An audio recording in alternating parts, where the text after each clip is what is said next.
कि नूपुर का बयान जब 25 या 26 मई को आया, उसके बाद 8-10 दिन तक भारत सरकार या भारतीय जनता पार्टी या वो जो टेलीविजन चैनल जिस पे उसको बोला गया या उसकी एंकर नविका कुमार, उनकी तरफ से कोई उसका प्रतिकार में कोई बयान नहीं आया।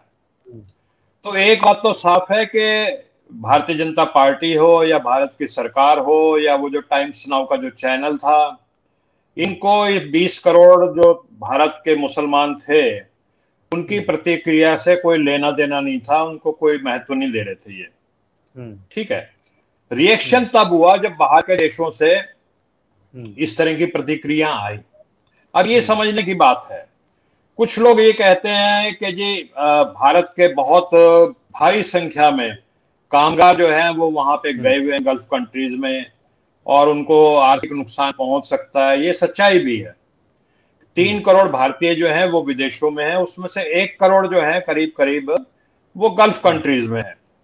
और कमाल की बात यह है कि ये जो 1 करोड़ हैं ये गरीब तबके से आते हैं, ये दलित हैं, पिछड़े हैं, आदिवासी हैं। और बाहर के देशों से जितना भी रेमिटेंस आता है उसमें से 2/3 ये लोग भेजते हैं, क्योंकि जो इलीट क्लास के लोग हैं वो तो अमेरिका में सॉफ्टवेयर इंजीनियर बन के चले जाते हैं। अब वो वहीं कोशिश करते हैं, वो ट्विटर पे कुछ भी कहते रहे, भारत माता की जय और ये और वो, लेकिन उनका असली मकसद होता है यार किसी तरह ना अमेरिका की सिटीजनशिप ले ले। वो अमेरिका क्या होना चाहते हैं, उसकी सिटीजनशिप लेना चाहते हैं और अपनी इन्वेस्टमेंट अमेरिका में करते हैं। लेकिन ये जो गरीब लोग हैं, जो आदिवासी हैं, दलित हैं, पिछड़े हैं, ये जाते हैं जब इन गल्फ कंट्रीज में, तो जो कमाते हैं ये आधा पेट चाहे भोजन करें, ये वो सारा पैसा यहाँ भेजते हैं। यही कारण है कि 2/3 जो फॉरेन रेमिटेंस है वो हमारा इन गल्फ कंट्रीज से आता है। लेकिन सरकार को इनकी भी कोई चिंता नहीं कि इनकी नौकरी चली जाएगी, ये होगा वो होगा, ये बेकार की बात है। हमारे देश के कुछ लाडले पूंजीपति हैं, उनके वहां पे बहुत ज्यादा बिजनेस इंटरेस्ट है। तो इस सरकार को और भारतीय जनता पार्टी को उनके जो बिजनेस इंटरेस्ट है, उनके व्यापारिक हित है, उनकी चिंता जरूर है। एक बात तो ये है। अब हमें खाड़ी के देशों की आधा मिनट में मैं उसकी जो पॉलिटिक्स वहां चल रही है उसके बारे में बोलना चाहूंगा कि वहां पे शिया और सुन्नी की राजनीति चलती है। एक ध्रुव जो है वो ईरान शिया कंट्री है और दूसरा ध्रुव जो है वो सुन्नी कंट्री में सऊदी अरेबिया और तमाम देश आते हैं। इनका आपस में संघर्ष चलता रहता है। जो यमन में जो युद्ध चल रहा है ये प्रॉक्सी वार चल रही है, एक तरह से सुन्नी देश और जो शिया ईरान, इनकी जो लड़ाई है बड़ी खुल्लम खुल्ला यमन में चल रही है, चाहे उसको गृह युद्ध कहें या कुछ भी कहें। दूसरी चीज ये है कि ये बादशाह लोग चाहे जो भी होते हैं, चाहे भारत के भी पहले राजा महाराजा रहे हों या बादशाह चाहे आप सऊदी अरेबिया के हों, इनको आम जनता से कोई लेना देना नहीं होता। ये अपनी सुख सुविधा और अपनी सत्ता बनी रहे इससे ही चिंतित रहते हैं। अभी करीब 10 बरस पहले इजिप्ट में एक अरेबियन स्प्रिंग नाम का आंदोलन हुआ, जिससे वहां पे मुस्लिम ब्रदरहुड आया और कुछ कुछ उन्होंने उखाड़ के फेंक दिया। तो उससे तमाम जो अरब देश थे जहां राजा महाराजा बादशाह राज कर रहे हैं, उनके मन में एक ये डर पैदा हो गया कि कहीं यही अरब स्प्रिंग कहीं हमारे देश में ना आ जाए। और हमारी जो अब कतर के राजा के बादशाह के बारे में बात करें तो 1815 से उसका खानदान राज कर रहा है। तो ये इनको जब डर सताता है तो ये क्या करते हैं कि अमेरिका के साथ गठजोड़ बनाते हैं ताकि हमारी बादशाहत कायम रहे। और अमेरिका भी अपना ऑयल का जो उसका इंटरेस्ट है उसके लिए वो चाहता है कि यही रहे हैं, कल को पता नहीं कौन सा कोई डेमोक्रेसी, वैसे तो अमेरिका डेमोक्रेसी की बात करेगा लेकिन वो नहीं चाहता कि अरेबियन देशों में डेमोक्रेसी आए।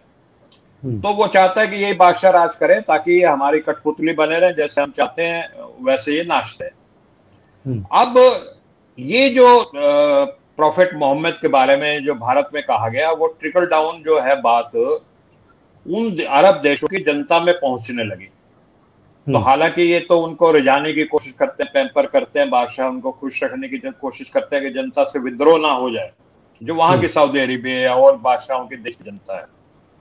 लेकिन वो इस पे मानने के लिए तैयार नहीं थे जब उनको वहां से ये फीडबैक मिला कि भाई ये तो ऐसा है कि अगर हमने रिएक्शन नहीं दिया तो कहीं हमारा ही तख्ता पलट ना हो जाए। तो उन्होंने भारत पे दबाव डाला अदरवाइज वो भारत पे, अब देखिए यहाँ पे कोई आप बुलडोजर चलाएं या कुछ भी करें, सीए का आंदोलन आया, उनको कोई लेना देना, इसके बाद भी अब बुलडोजर चल रहे हैं, कोई किसी अरब देश का कोई रिएक्शन नहीं है। लेकिन उन्हें अपनी चिंता है कि कहीं उनका तख्ता पलट ना हो जाए, जो बादशाह है वहां पे कोई इस तरह से अरेबियन स्प्रिंग टाइप का मूवमेंट ना खड़ा हो जाए, और लोगों में अगर गुस्सा आ गया, जैसे अभिलाष जी ने भी कहा, तो वो वहां पे खड़े होकर के उससे बादशाह का तख्ता भी पलट सकते हैं, क्योंकि धर्म के बारे में लोग बहुत ज्यादा सेंसिटिव होते हैं, और अरब देश के लोग तो बहुत ही ज्यादा हाइपर सेंसिटिव है। अब हमारी जो सरकार है उसकी दो बातें हैं। एक तो भारत जो है उसका जो, जिसको कहते हैं ना ग्रॉस नेशनल पावर होती है एक चीज, जिसमें आपकी इकोनॉमिक पावर होती है, आपकी पॉलिटिकल पावर होती है, और आपकी स्ट्रेटेजिक पावर होती है। तो 1990 के बाद जैसे ही मनमोहन सिंह, नरसिम्हा राव और ये जो भी अर्थनीति आई, उससे हमारी इकोनॉमिक पावर बढ़ी और अमेरिका के साथ संबंध सुधरे, और पाकिस्तान पिछड़ता चला गया और इंडिया इकोनॉमिक पावर बड़ी सशक्त रूप में बनकर के आगे आया। तो एक तो वो महत्व बना। दूसरा, इंडिया ने अमेरिका से साथ गठजोड़ किया, और अमेरिका का इन बादशाहों के साथ था और इजराइल के साथ था, तो ये एक गठजोड़ बना। तो इस गठजोड़ को कायम रखने के लिए, और इसके फायदे भी हुए। सबसे पहले मनमोहन सिंह ने 2006 में रिपब्लिक डे की परेड में सऊदी अरेबिया के बादशाह को मुख्य अतिथि बनाया, और उसके बाद एक दिल्ली डिक्लेरेशन हुआ। फिर 2010 में मनमोहन सिंह जी गए रियाद में, और वहां डिक्लेरेशन हुआ, कुछ गुप्त समझौते हुए जो जनता के हमारे पास नहीं है। लेकिन उसका यह है कि जो टेररिस्ट है, जैसे अबू नियाल नाम का एक टेररिस्ट था 26/11 का, उसका एक्सट्रेडिशन किया सऊदी अरेबिया ने, जबकि पाकिस्तान ये कहता रहा कि ये इंडिया का सिटीजन नहीं है तो हमारा सिटीजन है, लेकिन सऊदी अरेबिया ने किया। तो ये नई चीजें हैं। सऊदी अरेबिया और अरब देश और इजराइल और अमेरिका और इंडिया मिलकर के जो एक गठजोड़ बना हुआ है, ये उसके भी दबाव है। तो जब वहां के बादशाहों को अपने तख्ते की चिंता होगी तो वो रिएक्शन करेंगे, जैसे लाल जी ने भी कहा, और ये तमाम जो रिएक्शन है वो उनका है। और दूसरा, जो यहाँ के जो लाडले पूंजीपति हैं भारत सरकार के, उनके वहां पे बहुत ज्यादा व्यापारिक हित है, तो वो बादशाह और वो सारी चीज उनपे कोई एक्शन ना ले लें, ये भी एक कारण है।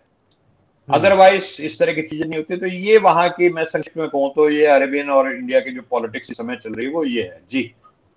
और आप हमसे जुड़े रहने के लिए सब्सक्राइब करें YouTube पर, फॉलो करें ट्विटर पर और लाइक करें Facebook पर। और ज्यादा जानकारी के लिए आपको टाइप करना होगा सिर्फ न्यूज़ नशा।